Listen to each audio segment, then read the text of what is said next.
En quelques mois, le Sahel est passé de la périphérie au centre.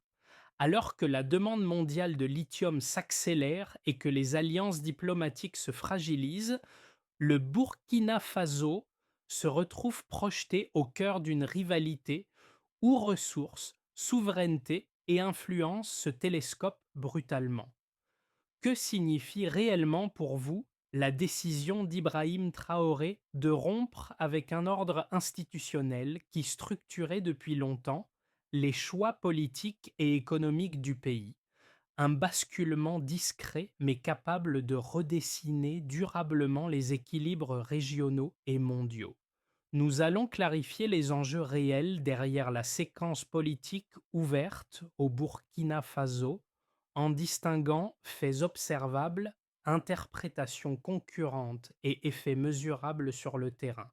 Vous comprendrez comment ces décisions affectent ressources, sécurité, alliances régionales. L'objectif n'est pas de juger, mais de montrer pourquoi une décision institutionnelle apparemment technique a déclenché une bataille d'influence dépassant largement les frontières nationales. À partir du Sahel, la question centrale devient alors simple à formuler et difficile à trancher. Qui décide de la valeur, de l'usage et de l'avenir des ressources stratégiques africaines? Cette promesse consiste à relier données, chronologie et témoignages pour éclairer les choix en cours. Les conséquences seront évaluées pour les populations, les acteurs économiques, les institutions et l'équilibre régional. Ce qui est en jeu concerne la capacité d'un État ouest-africain à reprendre la main sans s'isoler. Chaque section répondra à une question précise afin d'éviter le bruit et les raccourcis. La suite précise ce qui change. Pour qui et à quelles conditions? En moins d'un an, la dynamique régionale du Sahel s'est inversée, avec plus d'une dizaine de ruptures diplomatiques touchant directement le Burkina Faso. Ce basculement rapide signale que des décisions internes ont produit des effets extérieurs immédiats, bien au-delà de ce que prévoyaient les observateurs. Ce chiffre agit comme un révélateur. Il montre que la séquence actuelle n'est pas une crise isolée, mais l'amorce d'une recomposition plus profonde. Pour comprendre cette accélération, il faut replacer les faits dans un contexte longtemps marqué par des dépendances sécuritaires et économiques. Le Sahel a servi pendant des décennies de zone tampon où s'entremêlaient opérations antiterroristes, partenariats asymétriques et extraction de ressources stratégiques. Dans ce cadre, les choix politiques nationaux restaient largement contraints par des équilibres extérieurs.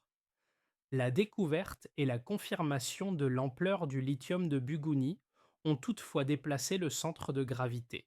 Ce minerai, devenu essentiel à la transition énergétique mondiale, a attiré des acteurs déjà engagés dans une compétition globale pour sécuriser leurs approvisionnements.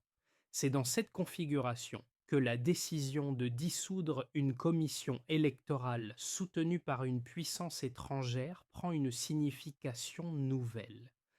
Elle ne relève pas d'un geste improvisé, mais s'inscrit dans une logique où le contrôle institutionnel et le contrôle des ressources se répondent. Ibrahim Traoré apparaît alors comme un point de cristallisation, non pas seulement un dirigeant militaire, mais le symbole d'une tentative de rééquilibrage entre souveraineté nationale et influences extérieures. Les réactions internationales confirment ce changement d'échelle.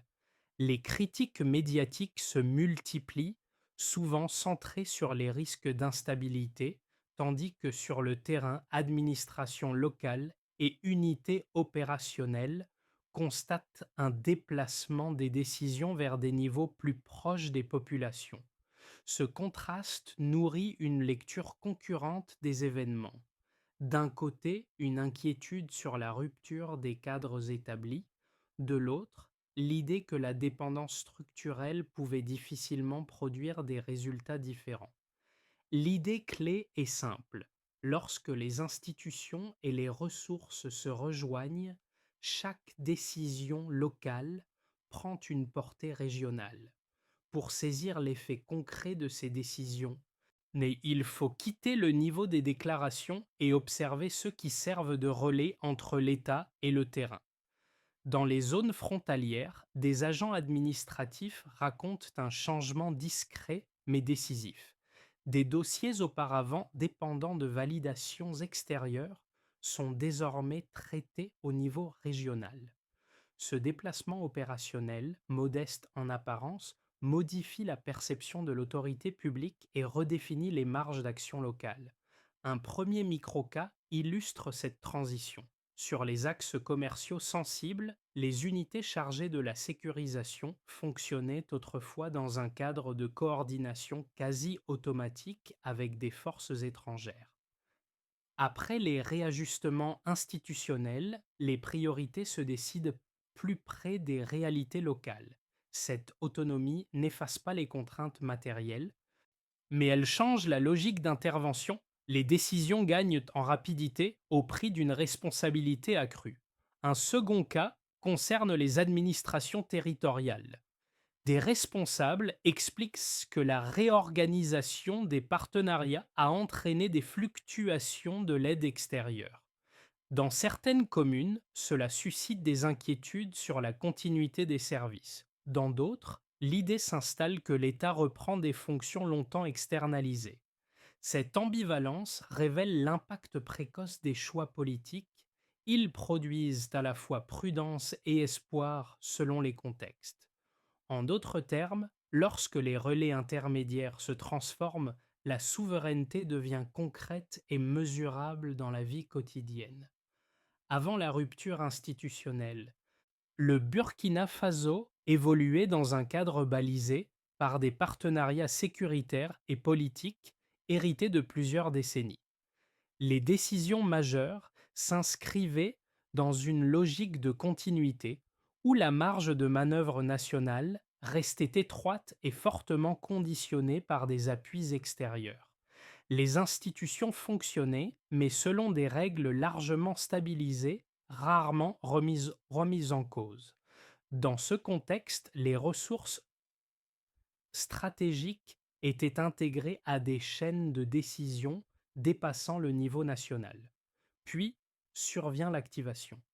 La dissolution d'un organe électoral soutenu par une puissance étrangère agit comme un signal clair. L'annonce circule rapidement. Les réactions se multiplient. Les observateurs y voient un geste risqué. Les critiques s'accumulent. Sur le terrain, cependant, cette décision est interprétée comme une affirmation d'autonomie politique. Ibrahim Traoré devient alors la figure visible d'un processus qui dépasse l'événement lui-même. Ce premier acte enclenche une séquence où chaque choix interne produit un écho immédiat à l'extérieur. Le mouvement s'accélère avec la montée en importance des enjeux liés au lithium. La confirmation de l'ampleur des réserves de Bougouni transforme un espace jusque-là marginal en point névralgique. Les intérêts se concentrent, les regards convergent, les tensions régionales se reconfigurent autour de cette ressource devenue centrale pour la transition énergétique mondiale. Les décisions sécuritaires, diplomatiques et économiques commencent à se répondre, formant un enchaînement difficile à dissocier. Vient ensuite le moment du climax. Les récits médiatiques internationaux se durcissent, les qualificatifs d'instabilité et de risque s'imposent. Les partenaires traditionnels réévaluent leur position. Dans le même temps, des soutiens apparaissent au sein de la région. Des gouvernements voisins, mais aussi des acteurs de la société civile, expriment une compréhension parfois prudente de la démarche engagée. Ibrahim Traoré cristallise cette confrontation narrative. Il est à la fois critiqué comme symbole de rupture et invoqué comme incarnation d'une volonté de rééquilibrage. Les répliques se font sentir rapidement. Les administrations locales ajustent leurs pratiques. Les forces de terrain modifient leurs priorités. Les flux d'aide et d'investissement fluctuent. Chaque ajustement crée un contre-mouvement révélant la densité de la séquence en cours. Le Burkina Faso se retrouve placé au centre d'un jeu où la politique, la sécurité et l'économie ne peuvent plus être traités séparément. Après cette succession rapide d'événements, une nouvelle normalité commence à émerger. Les décisions nationales sont désormais scrutées comme des indicateurs régionaux. Le pays n'est plus perçu comme un simple maillon, mais comme un déclencheur potentiel de recomposition plus large. Le avant et le après deviennent lisibles. Avant, un cadre stable mais contraint. Après, une trajectoire incertaine mais chargée de possibilités et de risques. Cette dynamique pose une question ouverte que la suite doit éclairer. Point de départ mesurable puis écart net. En 2023, la demande mondiale de lithium a augmenté de 50% par rapport à l'année précédente, alors même que les pays africains n'en fournissent qu'environ 5% de l'offre mondiale. Ce contraste initial établit le cadre. Une ressource devenue centrale progresse vite tandis que la part captée localement reste marginale. Ce premier indicateur appelle une lecture prudente. La hausse de 50% ne signifie pas seulement un appétit industriel accru. Elle révèle une pression stratégique sur les zones où les réserves sont confirmées. Dans ce contexte, chaque décision institutionnelle prise au Sahel acquiert un poids disproportionné car elle se projette immédiatement dans des chaînes d'approvisionnement mondiales. Le delta entre demande et production africaine souligne un blocage structurel. Le potentiel existe, mais la valeur se concentre ailleurs. Deuxième mesure et nouveau décalage. Malgré des réserves significatives, la contribution africaine plafonne à 5% de l'offre globale. Ce chiffre, pris isolément, pourrait sembler technique. Mis en perspective, il montre que l'essentiel de la transformation et de la valeur ajoutée échappe encore aux pays détenteurs des ressources. L'écart entre réserve et production traduit une dépendance ancienne au cadre d'exploitation extérieure. Autrement dit, la souveraineté économique ne se joue pas seulement dans le sous-sol, mais dans la capacité à contrôler les étapes qui suivent l'extraction. Troisième indicateur, directement lié aux recompositions sécuritaires. Les analyses disponibles indiquent que les investissements étrangers dans les pays du Sahel ont diminué d'environ 30% après l'intensification des opérations militaires extérieures. Cette baisse marque un delta clair entre l'objectif affiché de stabilisation et les effets économiques observables. Une contraction de cette ampleur pèse sur les infrastructures, l'emploi et la diversification des partenariats. Elle suggère que la présence armée étrangère n'a pas nécessairement créé un environnement propice à l'investissement durable.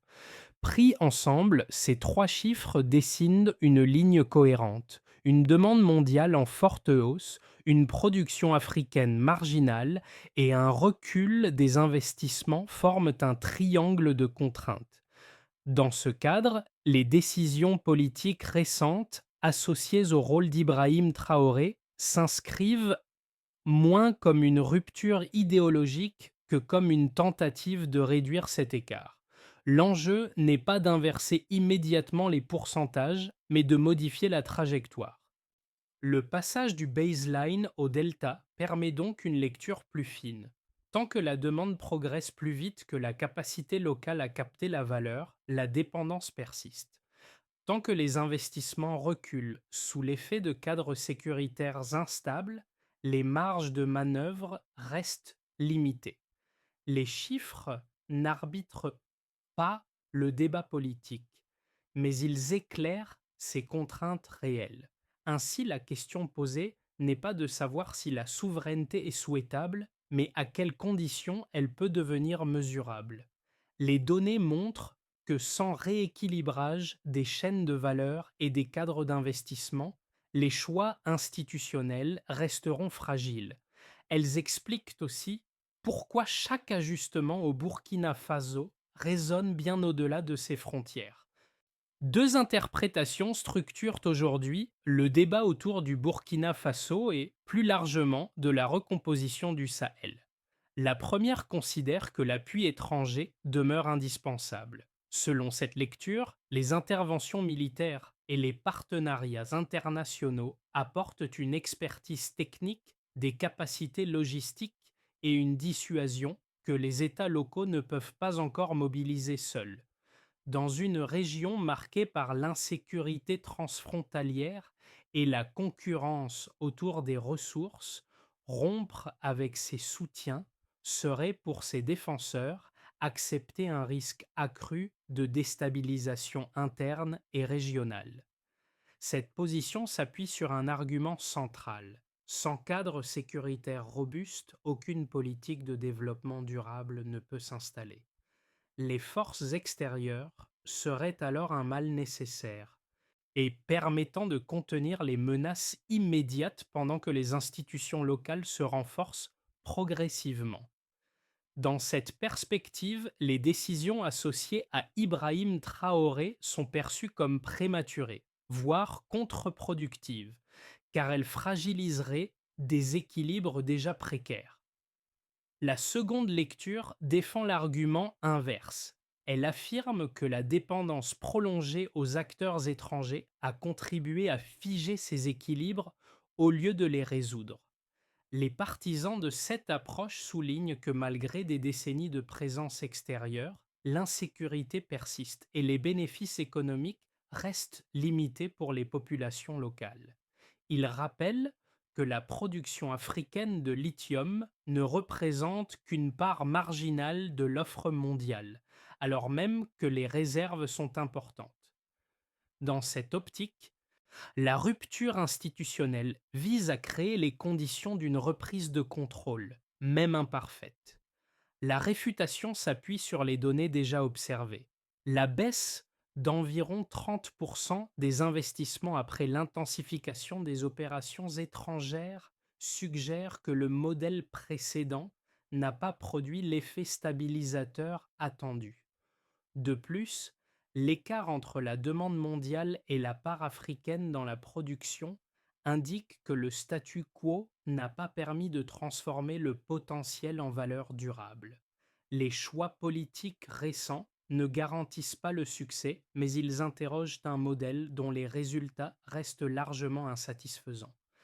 Ainsi, le débat ne se réduit pas à une opposition idéologique. Il met en tension deux risques mesurables, celui d'un retrait trop rapide et celui d'une dépendance prolongée. Les décisions associées à Ibrahim Traoré s'inscrivent précisément dans cet espace de friction, où aucune option n'est exempte de coûts. Ce déplacement ne tient pas à une annonce spectaculaire, mais à un glissement progressif du cadre de décision. Jusqu'ici, les débats sur le Sahel se concentraient sur la sécurité ou l'aide extérieure. À mi-parcours, un autre angle s'impose, la capacité à contrôler le récit et, à travers lui, la valeur stratégique des ressources. Ce changement de focale modifie la lecture des événements récents. À partir de ce point, les décisions ne sont plus évaluées uniquement à l'aune de leur conformité aux normes établies, mais selon leur effet sur les rapports de force. Les réactions internationales, parfois rapides et contrastées, révèlent que le Burkina Faso n'est plus perçu comme un simple récepteur de politiques conçues ailleurs. Il devient un espace où se testent de nouveaux équilibres, sous le regard attentif des acteurs régionaux. Dans cette séquence, Ibrahim Traoré n'apparaît plus seulement comme un dirigeant contesté ou soutenu. Il devient un marqueur. Sa présence dans les discours signale que la question de la souveraineté est désormais liée à celle de la maîtrise des ressources stratégiques. Ce lien, souvent sous-estimé, explique pourquoi des décisions internes produisent donc des répercussions bien au-delà du cadre national.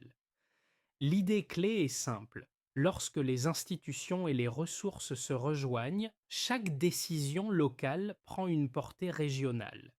Les recompositions en cours ne restent pas cantonnées aux sphères diplomatiques. Elles produisent des effets tangibles pour quatre ensembles d'acteurs qui vivent chacun à leur manière la translation du pouvoir et de la valeur stratégique dans le Sahel. C'est à ce niveau que les décisions associées à Ibrahim Traoré prennent une dimension pleinement observable. Pour les institutions de l'État, le premier impact concerne la chaîne de décision. La réduction de certaines médiations extérieures oblige les administrations à assumer directement des responsabilités autrefois partagées. Cela accroît la charge opérationnelle, mais renforce aussi la cohérence entre choix politiques et mise en œuvre. Les autorités doivent arbitrer plus vite avec moins de marge de report. Ce recentrage expose l'État à des critiques accrues tout en rendant ses décisions plus lisibles pour les acteurs internes. Du côté des entreprises et des acteurs économiques locaux, la situation est ambivalente. La montée de la valeur stratégique du lithium attire l'attention sur des zones longtemps marginalisées, sans pour autant garantir des retombées immédiates. Les petites structures impliquées dans l'extraction ou le transport observent un intérêt renouvelé, mais restent confrontées à des cadres d'exploitation dominés par des intérêts extérieurs. Le débat public sur la redistribution de la valeur commence toutefois à influencer les attentes. Certains y voient l'amorce d'un espace de négociation plus favorable. D'autres redoutent une intensification des tensions autour des sites sensibles. Pour les populations, les effets se manifestent dans la vie quotidienne. Les fluctuations de l'aide extérieure modifient l'accès à certains services, tandis que la réorganisation des priorités sécuritaires change la relation entre l'État et les territoires. Dans certaines zones rurales, la perception d'une présence étatique plus directe nourrit un sentiment de reprise en main. Ailleurs, l'incertitude domine, notamment là où les ressources manquent pour compenser le retrait partiel de dispositifs extérieurs. Cette diversité de situations rappelle que les conséquences ne sont ni uniformes ni immédiates. Enfin, pour l'échelle régionale, le signal est clair. Les États voisins observent attentivement l'évolution du Burkina Faso, car elle anticipe leurs propres dilemmes. La question n'est plus seulement de savoir s'il faut maintenir ou rompre des partenariats, mais comment renégocier la place des ressources stratégiques dans ces relations.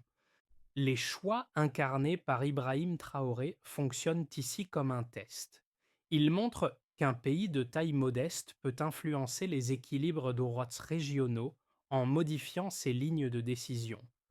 Le payoff se précise alors, lorsque la souveraineté commence à se traduire en pratiques concrètes, ses effets se diffusent bien au-delà de l'intention initiale.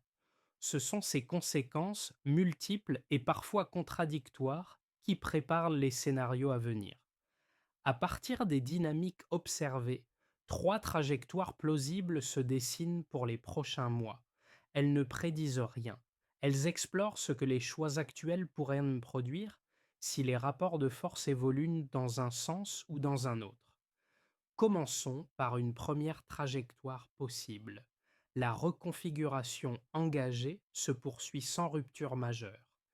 Les autorités consolident certains arbitrages internes tout en maintenant des partenariats jugés fonctionnels. Les tensions persistent autour des zones stratégiques mais restent contenues.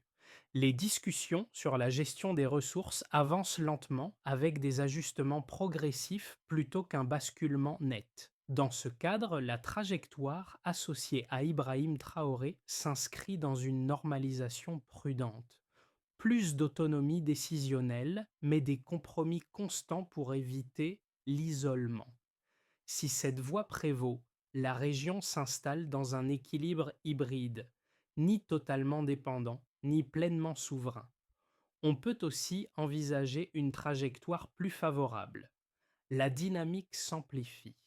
Plusieurs États africains adoptent des positions convergentes, ce qui renforce la capacité de négociation régionale. Les partenariats autour des ressources stratégiques évoluent vers des accords plus équilibrés, intégrant davantage de retombées locales. Les institutions gagnent en crédibilité et la coordination régionale réduit certaines pressions sécuritaires. Si ces conditions sont réunies, alors les choix initiaux produisent un effet d'entraînement. La figure d'Ibrahim Traoré cesse d'être perçue comme une exception et devient un point de référence dans une redéfinition plus large des relations économiques et politiques. Enfin, une trajectoire plus sombre reste possible. Les pressions internationales s'intensifient. L'accès aux ressources stratégiques devient un enjeu de confrontation plus directe. Les investissements se contractent davantage, accentuant les fragilités économiques. Les tensions sécuritaires augmentent autour des sites sensibles et les critiques extérieures se durcissent. Si cette trajectoire s'impose, les marges de manœuvre nationales se réduisent et la souveraineté revendiquée se heurte à des coûts immédiats élevés. Le risque est alors une polarisation accrue, où chaque décision interne déclenche une réaction externe disproportionnée. Ces scénarios convergent vers une même recommandation de méthode. Si les États renforcent leur capacité institutionnelle et coordonnent leurs positions, alors l'incertitude peut devenir un levier plutôt qu'un frein. La suite dépendra moins d'un choix unique que de la cohérence entre décisions, ressources et alliances. Les transformations en cours dans le Sahel ne concernent pas uniquement les cercles décisionnels. Elles résonnent aussi auprès de publics éloignés géographiquement, mais directement reliés par les chaînes économiques, énergétiques et narratives qui structurent le monde actuel. C'est à ce niveau que le lecteur peut situer sa propre place dans la séquence. Pour les jeunes générations, la question de la souveraineté des ressources devient un prisme de compréhension du futur. Le lithium, indispensable aux technologies numériques et à la transition énergétique, n'est plus un concept abstrait. Comprendre où il se trouve, qui le contrôle et comment sa valeur est répartie éclaire les choix industriels et environnementaux à venir. Les décisions associées à Ibrahim Traoré rappellent que l'accès à ces ressources conditionne des trajectoires bien au-delà du Sahel. Pour les diasporas africaines, ces évolutions prennent une dimension plus intime. Les débats sur l'autonomie politique et économique renvoient à des histoires souvent racontées depuis l'extérieur.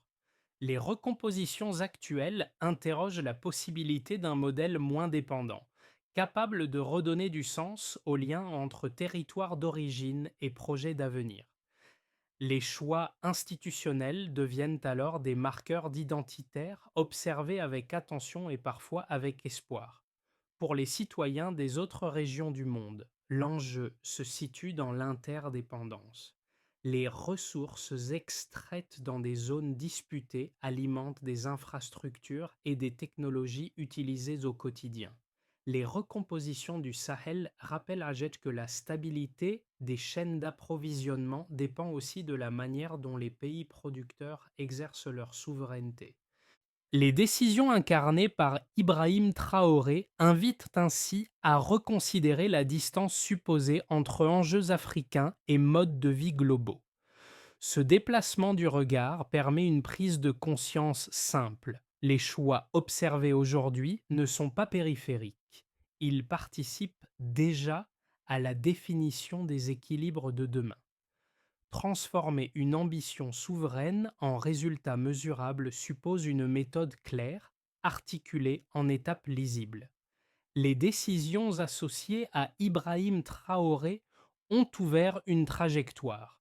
Leur consolidation dépend désormais d'une exécution progressive et vérifiable. D'abord, il s'agit de renforcer la capacité institutionnelle. Ensuite, il faut réévaluer les partenariats économiques. Puis, il devient crucial de coordonner la protection des espaces stratégiques. Après cela, et il est dit nécessaire de structurer la coopération régionale. Enfin, il faut suivre les effets et ajuster en continu. Le payoff est clair. Lorsque chaque étape est reliée à une mesure précise, la souveraineté cesse d'être déclarative et devient opérante. Dans les zones frontalières évoquées plus tôt, là où des agents locaux a raconté l'élargissement progressif de leur marge d'action, un fil conducteur apparaît désormais avec netteté. Les décisions politiques cessent d'être perçues comme lointaines. Elles prennent corps dans des pratiques quotidiennes, dans des dossiers traités sur place, dans des priorités définies plus près du terrain. Ce sont ces micro-transformations qui donnent une épaisseur humaine aux recompositions régionales. Dans ce contexte, Ibrahim Traoré occupe une place singulière, moins comme une figure médiatique que comme un repère temporel. Avant, les choix semblaient verrouillés par des cadres extérieurs. Après, ils deviennent dits discutables, ajustables, parfois contestés, mais assumés localement. Ce déplacement change la manière dont les acteurs se projettent dans l'avenir. Il ne promet ni stabilité immédiate ni succès garanti, mais il rouvre un espace de responsabilité. Le rappel du motif initial est alors évident. La souveraineté n'est pas un événement spectaculaire. Elle se construit par des gestes répétés, souvent invisibles, qui redéfinissent la relation entre institutions et citoyens. Lorsque ces gestes s'alignent, même imparfaitement, ils produisent une sensation nouvelle, celle d'un mouvement possible. La dignité avance quand le terrain la porte. À l'issue de cette trajectoire, une idée s'impose avec plus de clarté que de certitude. Les transformations observées au Sahel ne relèvent ni d'un modèle à imiter mécaniquement, ni d'un écart à condamner d'emblée. Elles invitent dites surtout à reconsidérer la manière dont sont racontés les choix africains, souvent réduits à leurs risques immédiats plutôt qu'à leur logique profonde. Suivre l'évolution du Burkina Faso et le rôle qu'y joue Ibrahim Traoré ne signifie pas adhérer à une position politique. Cela revient à reconnaître que les équilibres économiques et énergétiques mondiaux se construisent aussi dans des espaces longtemps périphériques. La gestion des ressources stratégiques, la redéfinition des alliances et la capacité à produire un récit autonome concernent désormais bien au-delà des frontières régionales. Chacun peut participer à cette attention renouvelée. En privilégiant des analyses nuancées, en confrontant les données au discours, en écoutant les voix locales autant que les commentaires extérieurs.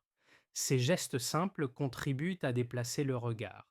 Et la question demeure ouverte: comment imaginer un équilibre mondial où les choix africains seraient enfin considérés comme centraux et non secondaires?